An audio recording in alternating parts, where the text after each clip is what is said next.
the ultimate pocket hole base. Do I need to do this? No. Does it need to be this complicated? Absolutely not. Am I gonna make it this complicated? Yeah. I love the pocket hole jig by Kreg. This is the K4. I know there's a K5, but I didn't get that one. I got the K4. It's great. I love it. The only problem is it's got this real short base right here. And if you have a long piece of wood on that short base, it's tippy. So most people just make a piece of, you know, 2x4 or something base, make it to the right height, good to go. We're gonna go crazy style on this one. Let's make it crazy. Let's make it ultimate. So here we go, full aluminum base, radiuses, lots of machining. We're gonna go through the whole build with you. This is how it works. Take your piece. You got sliding pucks here that support your piece with stops. So if you got a long piece, and let's say we got to start all the way over here, throw your puck all the way out, got your Kreg jig all set, put it down, safety glasses, don't forget to clamp your jig to the table.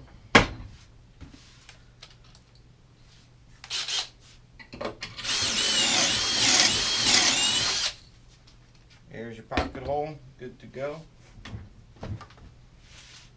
Even if you wanted to do this, right, it'd be real tippy. Good, bring your pucks in both sides. Secure your piece. Good to go. Done. Alright. We're going to build today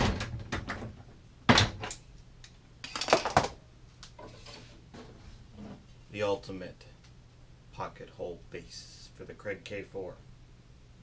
Let's go. Hey guys, got a new project for you. So put this little plywood wooden top together to cover my table. Worked great. And what I used actually was pocket squares to put it together. Pocket holes rather, not pocket squares. And I've never used those before. And I haven't done some woodworking in a couple of years. Just haven't had the time. Been working in the shop and working for real for money. Anyway, I used the Kreg K4 pocket hole jig, and it was awesome. I couldn't believe how fast and easy it was to put the boards together. It's a great way to do a joint. I'm a fan, and I think it's going to get me back into doing some more woodworking, creating cabinets and stuff like that. Anyway, one thing I noticed when I was using it, so this is the K4, and I guess the K5, they put the operating handle on the front, which I think is the major difference, and I think that's a great improvement. I can live with this. This is fine. I may end up changing this later or put a pneumatic cylinder or something in there if I use this a ton. By then I'll probably have to make a different one anyway. But one thing that I did notice, if I'm using it and I got a board in here, and the board has any length like the plywood did, it wants to move. It doesn't sit here very well because this is, it's not very wide at all. It's only a couple inches, maybe 3 inches wide, 3.5 inches wide. So I could take a 2x4 and screw this to a 2x4 and I'd be done and it'd be easy. However, I don't like doing things easily, and I like to make them really nice when I do something like this, and it's a good excuse to use the machine shop. So I'm going to create sort of a table extension for the Kreg K4, and I'm going to do it my way, which means it's going to be overdone. That's okay. It's mine. I can do whatever I want. So here's the plan. Got my jig. I have a piece of 1/4 inch thick, 4-inch wide, I think 42-inch long, 48, I can't remember, 48-inch long piece of aluminum, and that's going to be the base. So I'm going to start with that, and it's going to go like this. So it's going to give me, nice long distance, and make that flexible and be a base, or rigid and be a base. Then I'm going to I got some 1/2 inch aluminum, 1/2 inch thick, 4-inch wide, so it's the same width. And I've cut it up into roughly 12-inch pieces. It's more like 11 3/4, and I machined all the ends down, so so it's all nice and machined. And I got 3 pieces here, and they're all the same length, all machined already. I already did that. It doesn't really matter what this length is. So here's the plan: is 3 of these are going to go along here, 1 at each end, and then 1 in the middle, and not like this, you know, to line up these edges, but something like this, and that's going to give it sort of feet and give it rigidity this direction. It'll also help make this more rigid. And then this jig will go mount something like that in the middle one, and it'll actually mount like this. So the rear of the jig will be lined up with this 4-inch piece of base aluminum. So that's more like what it's going to be. And then I got to attach the 1/4-inch aluminum, or excuse me, the 1/2 inch aluminum to the 1/4 inch. And I was trying to figure out how I want to do it, and I think I'm actually going to do, going to machine out, you know, a whole 4-inch wide strip here to half the depth to 1/4 inch to meet this guy, and I'll either put it from the top or put the 1/2 inches underneath. I haven't figured that out yet. I'm doing this as I go, and then I'll screw these 2 together, and I'll do that for all 3, and then that takes care of that. Here's the cool part, and this is where it makes it a little ridiculous and over the top. I went on McMaster and I was looking for some linear slides. Now, if you use those before, they're extremely expensive, and it depends on what kind of quality and precision you want. I don't need precision. I could do this with a 2x4 for, you know, 50 cents that I have sitting in the garage scrap, cut it, and I'd be done in 20 minutes. But like I said, I'm going to make it complicated. So I went on McMaster. Linear slides were way too expensive. What I ended up finding were these little guys. So they're little slides, and they got, it's probably something like PTFE bases to them with a metal insert in the center here, and it has its own extruded aluminum track rail that comes with it, and they go in there,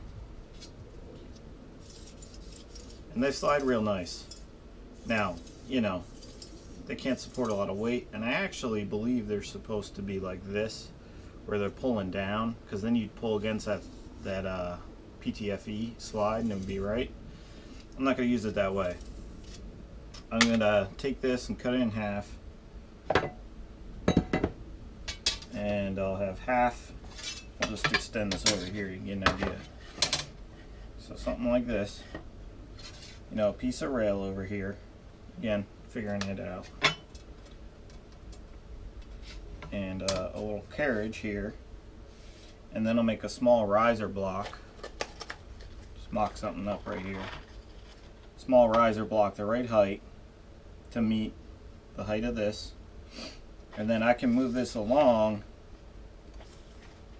anywhere I want in a ridiculous manner, and this will support my piece that I'm going to screw to, so I can kind of be adjustable, you know, come in close or come out here, and give me all the adjustment I need, support all the length.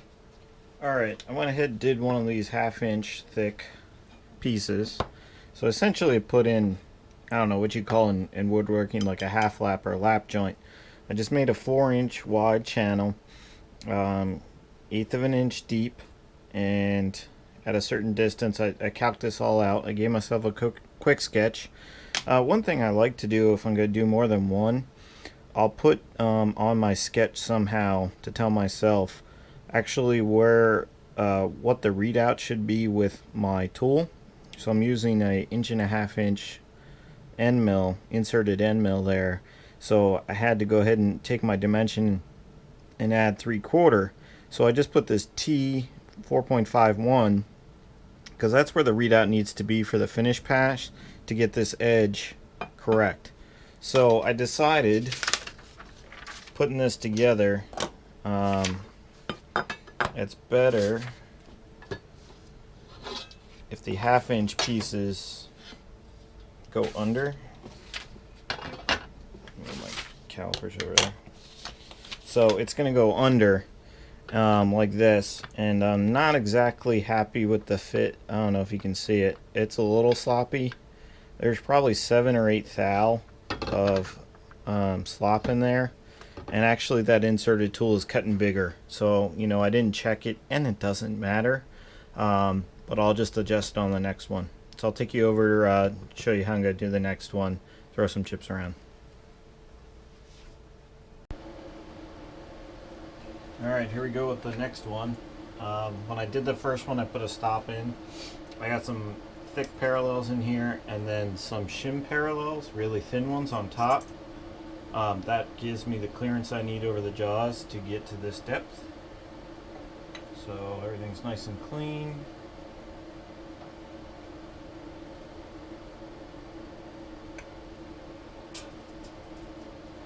Go up to my stop.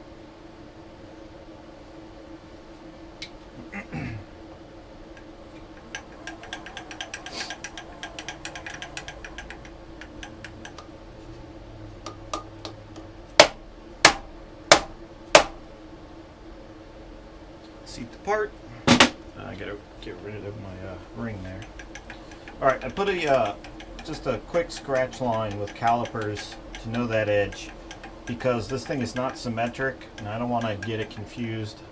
I know sort of the bottom end of the thing is here. That's how I did the first one. Top up there with the stop. And this works because I made all 3 of these the exact same length earlier.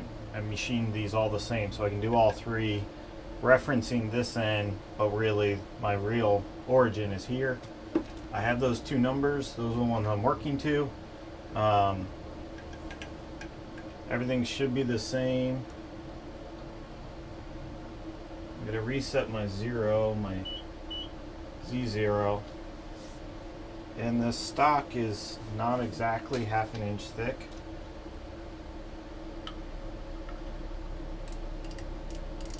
.503, 505,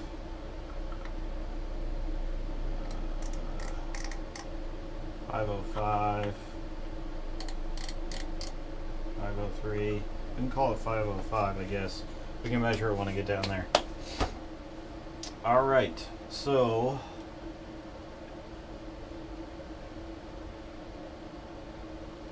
throw this in neutral. That's that edge.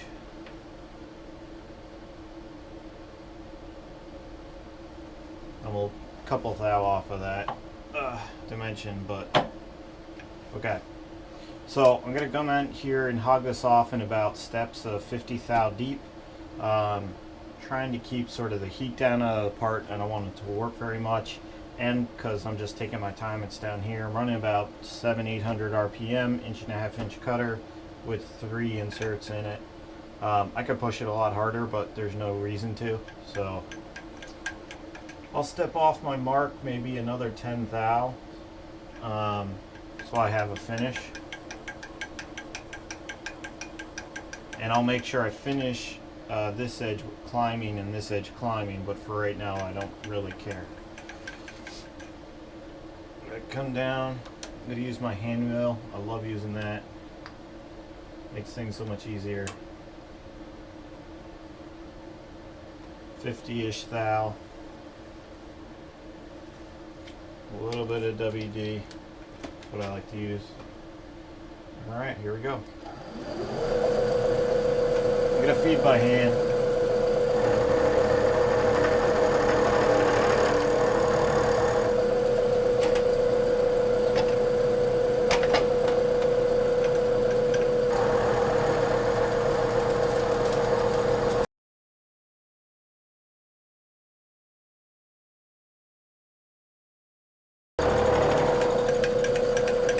Step over. Make sure I'm not hitting my other dimension.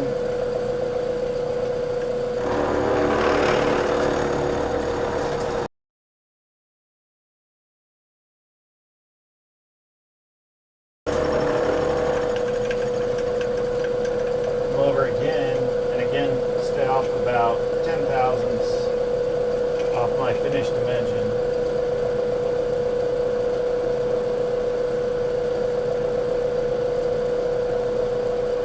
15th thou.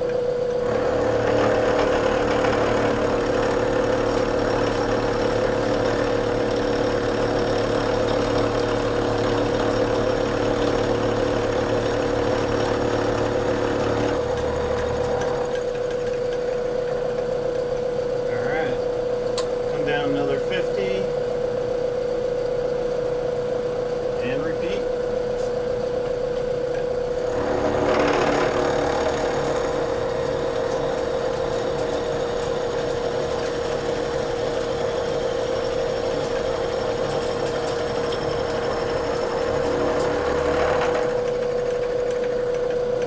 I'll bring you back when we get the finish passes. I gotta come to my final dimension, which I'm actually got to come to 701 because I think this is cutting oversized. I'm actually bringing this to 701 here. I have a Prototrack. It's from 1992, but it works fine. So I'm going to use it to my advantage. I can do a power feed at a feed rate in the Y, make a nice clean edge there. I'll start here, so I want to cut from this direction back, and that'll climb that side edge as well. So I'm at my dimension, so let's see, how do I do this? I go incremental Y, so essentially zero out my incremental part in the Y, and go power feed at, let's say, maybe 4 inches a minute. I'll give us something real nice. Then I'll go Y, how does this work? Minus 6 inches maybe. Incremental set. Go.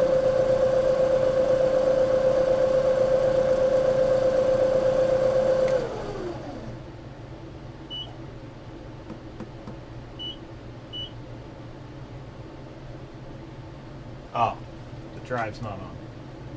Got it. The axis drive wasn't on. Let's try that again. Power feed, 4 inches a minute. Y minus 6, incremental set.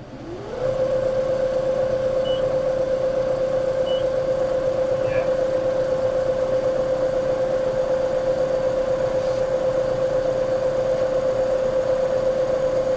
So then it'll actually feed at that feed rate. It's 4 inches a minute. It's not going to move my X at all. In fact, it actually hold it. So if the table's trying to be shifted, it's closed loop and it's trying to keep that X in that position. It's feeding the Y to minus 6 incremental from where I was. It's a real nice thing to have. I was really happy I picked up this mill with the Prototrack. We're taking, you know, I forget, 12 thousandths or something off the floor and about 10 thousandths off that edge as a finish. And it should clean up pretty good. Yeah, that looks good.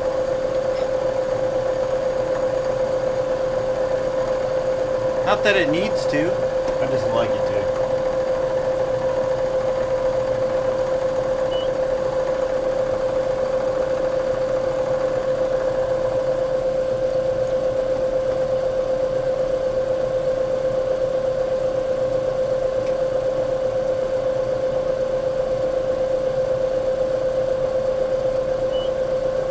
Stop it, get out of that power feed, come over my step over. I think I like 5.7 as a coordinate.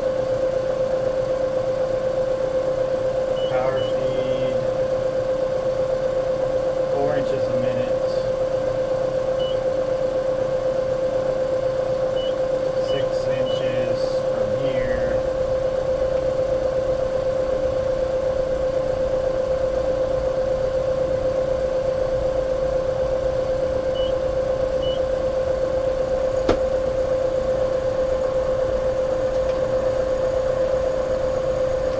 Take your handheld, sorry.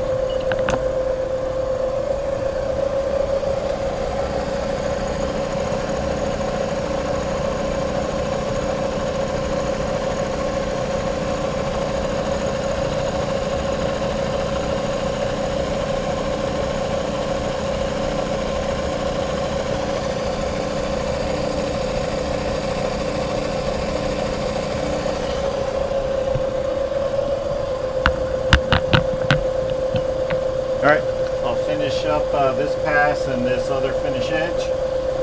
Then I may come measure it real quick on that width to get that dialed in. I'll bring it back. Alright, I've wiped this out a little. I broke these top edges. I can't deburr the other stuff, but I want to check this slot size, width, this dimension, before I take this out of here. I'm pretty sure I know where I'm going to be. I want to be about 3 to 5 thousandths over, so 4.003, 4.005, something like that. This tool cuts, on that first one I did, it cut that slot wide, because it's actually cutting wider than 1.5 inches. Anyway, I got some shim parallels. They're parallels. I call them shim parallels because they're real thin.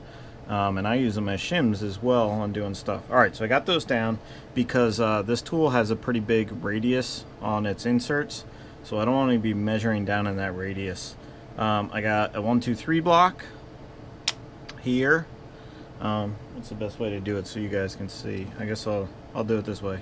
So I'm gonna have it past the edge of the part, and you'll see why. Then I have an adjustable parallel. So I'm gonna go ahead and put this in here. This is awkward because I'm kind of working around the camera. So I'm gonna hold it tight against the 1, 2, 3 block, and I'm gonna bring it together. And I want to make sure. Actually, let me flip this around.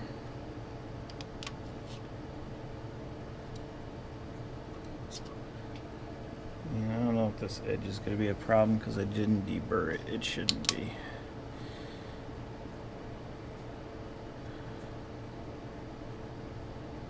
So I'm pushing the adjustable parallel together, and now that's all in there locked pretty well. So I'm pretty confident in that. And again, if I grabbed a pair of micrometers, it'd be a little more accurate, but I'll just use my calipers here. And I'll make sure I get a good reading.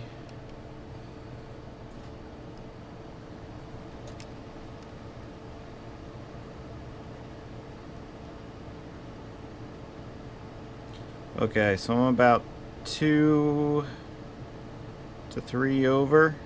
This is kind of an awkward way to measure it. A micrometer would be better. But yeah, I think I'm about 2 or 3 thou over. So that's right where I want to be. It might be a little tight, but I'm going to take it out of there. I got the stop. I can always come right back in, and I'll see how it fits on the other part. Alright, I got those the 3 pieces with the slot in them, lap joint, whatever we want to call it. They're all really close. They're all within probably 2 thou. I adjusted that width of the slot as I kept going, checking it with the method I showed you guys. Anyway, get all sort of mocked up here. The right part's going to go all the way on the end. So thinking about how I'm going to attach this to this, I think I'm going to do 5 screws. Pretty much unnecessary, but I got a box of screws, these metric M7 by M4 by 0.7 thread, because that's what fits the rail, and I got thin heads, thin cap heads, so I could fit them in here. I knew that when I ordered them because I had the drawing for that. So I'm just going to use them here too. So I'm going to do 5 just because I like the pattern, and the heads are thin enough where I can sink them in here and everything's going to clear. So I think I'm going to come up 1 inch from each edge and over 1 inch, and then 1 in the center. Put those in there So I'm going to go ahead and tap these, drill and tap the bases for that. And then later on, I'll figure out if I'm going to do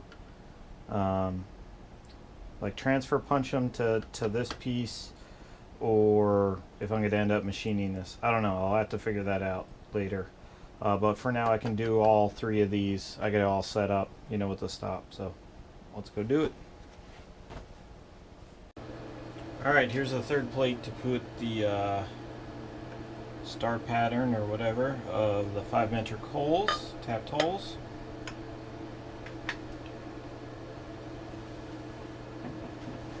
Get our plate in.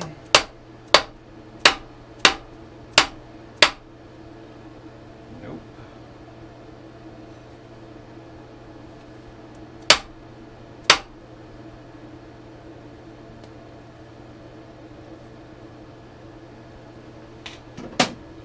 Seat it. So I wrote a real quick program. It's not even a program, but the ProtoTrack. It's very easy to do with the 5 locations, so I can use it over and over again. It's really fast. It takes me like maybe 2 minutes to do, and then I can use it over and over again. So it just goes right to my first location, somewhere around there, and I can center drill forward, high speed, 100%, rock and roll. Go to my next.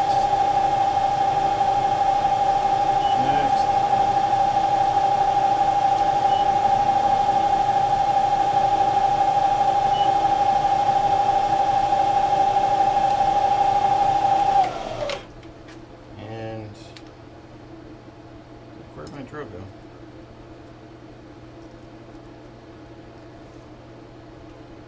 And then I'm drilling, and I can just repeat it. So that drill does not like to seat. I don't quite know why.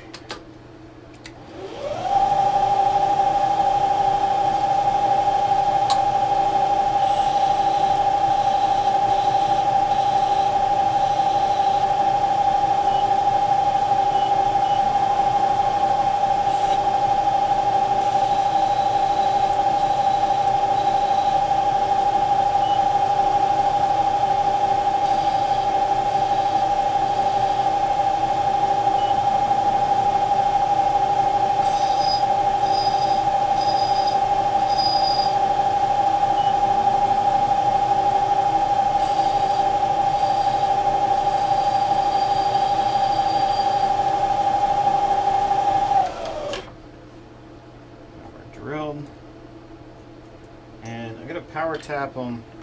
I only have 1 metric tap this size, so I'm being a little risky, but I think we'll be okay. I got it turned way down. Been okay so far.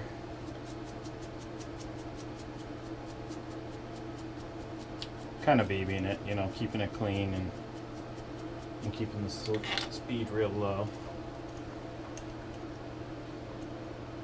Well, when you got 1 tap, you don't want to break it at this point.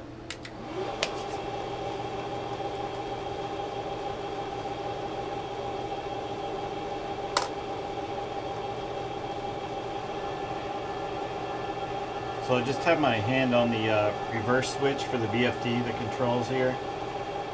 And I know how long it takes to slow down. And then I'll just add a little bit of pressure up on the quill handle. And that just helps to make sure I'm not sitting in that hole at the end of the cycle there. Go to the next hole. Put myself around. Keep it clean. And lubed.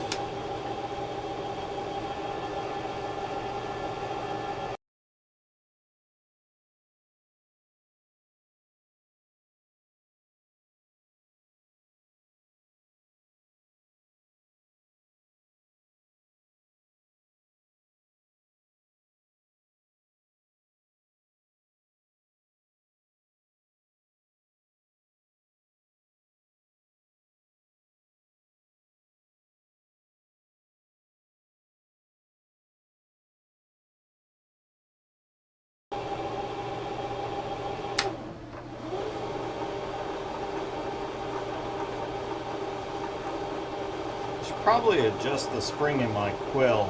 I could, you know, tighten it 1 or 2 turns and give me a little more spring pressure on my quill because it's a little loose, but that's okay. Project for another time. Don't need to go to that hole. Let me pour it out.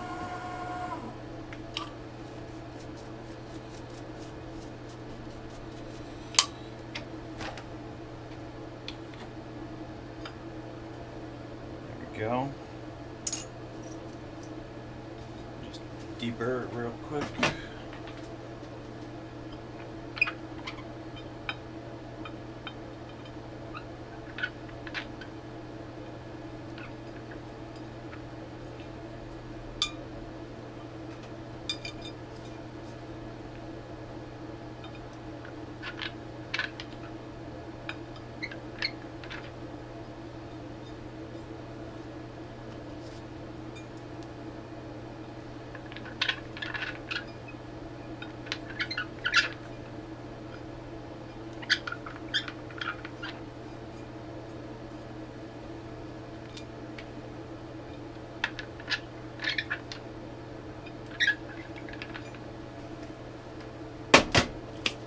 Alright, feeling good. There we go. There's the 5 holes put in place, drilled and tapped. And that's probably the end of my day today. I gotta get ready for work and all that jazz for tomorrow. And I'll come back to the project. See you guys.